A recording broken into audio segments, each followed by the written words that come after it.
All right, back on this crazy looking fabrication. So I've got my brace, or basically mounting base for the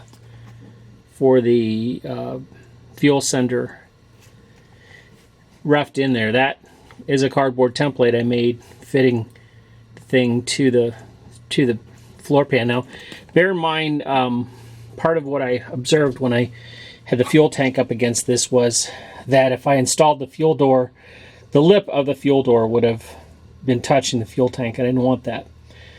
So that meant I got to raise the fuel door up off of the floor of the trunk.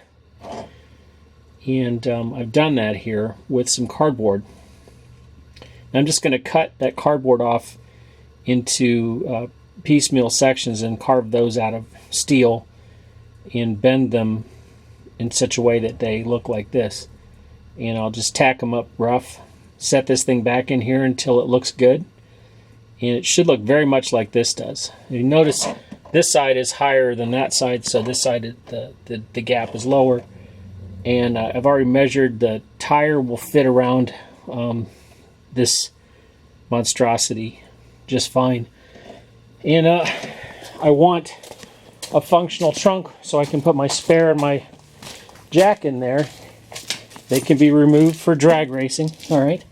So there's this guy, which I rescued from the piece I cut out.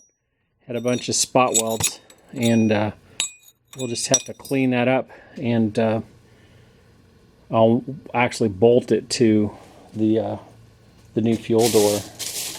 So this piece will, be in the hole. The piece that screws in, this will be on that, and then I'll be able to put my jack and my spare in the trunk. So it's an interesting way to go about it. Pardon the absolute chaos of my garage, but my mind thinks this way. Anyways.